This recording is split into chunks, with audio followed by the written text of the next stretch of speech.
I want to be able to show how this works, and so I have the Theremin cam. And so here is the Theremin cam. This is the Theremini from Moog. And so you can kind of see how this works, but oh, you kind of heard it there a little bit. The world's oldest electronic instrument, invented by a Russian scientist named Leon Theremin, who was actually institutionalized because of his musical genius. People would run out of theaters when they would hear what he was doing musically in Russia. Do I have your attention? This is the instrument that he created. This is also the instrument that Bob Moog and Moog Music out of the Carolinas have created. Rest in peace, Bob Moog, the creator of the greatest instrument of all time.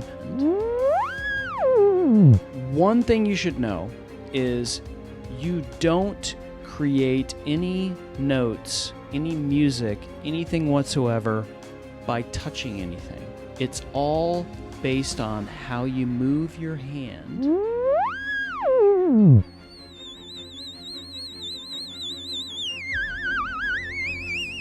around the antenna. And so this is the pitch antenna, and then this, I'm going to switch over here, is the volume antenna. This controls the volume, and this controls the pitch of whatever you're playing.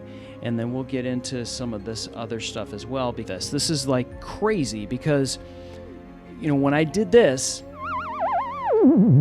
you probably went, oh my gosh, that reminds me of a 50s sci-fi alien landing. Well, yeah, that's exactly what they used for this, were theremins. And they were these big, huge wooden boxes with antennas, and they were all based on how these people were doing this.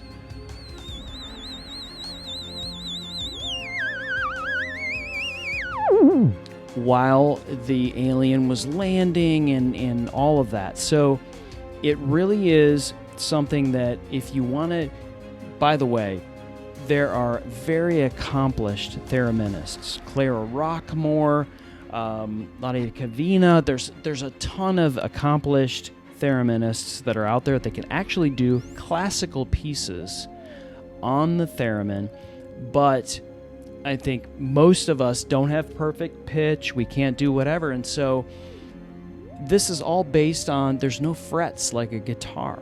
There's no, things that you push down on a saxophone or whatever. This is all what you're hearing and how you relate to, it's just air, right? But the Theremini, and I'll show you this right now, the Theremini has what's called pitch correction. And so if you crank up this pitch correction, it will actually, and I'm going to crank it up all the way, it will actually have you go between the notes. You'll hear it kind of go as opposed to, so there's no gradual. It's kind of like a little cheater. It's like frets on a guitar, so to speak. So I'm going to play this, and you're going to hear the pitch correction, and then I'm going to crank it all the way back, and you'll be able to hear it without the pitch correction. So here's with the pitch correction.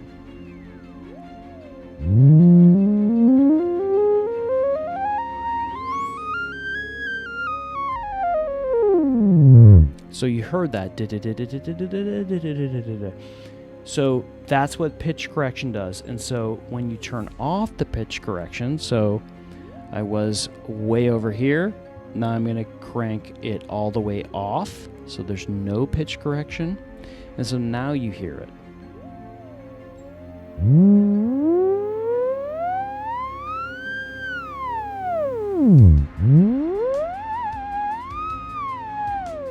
You hear the difference, right?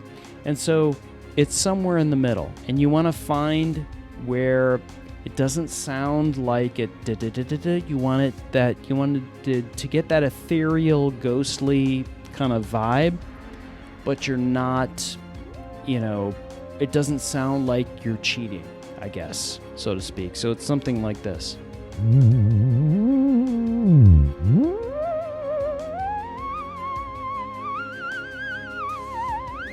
And so what you could do with this is you can actually set different, there's different settings. There's just different presets, and there's different scales as well.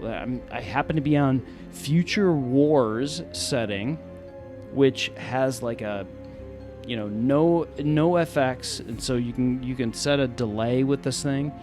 And the scale is Phrygian, but you can change all of this stuff. So if I want to change the scale, I want to go Lydian, Mixolydian, Alien, Locrian, major, minor, diminished. Okay, we want to go diminished. And the root, and you're playing in a band, and you're like, okay, let's go into D, because we want to go D diminished, and we want to add an effect. Let's get a medium delay. Now you're going to hear something else, and we're going to crank it back a little bit to give us a little bit more of pitch correction. And then we're going to hear this.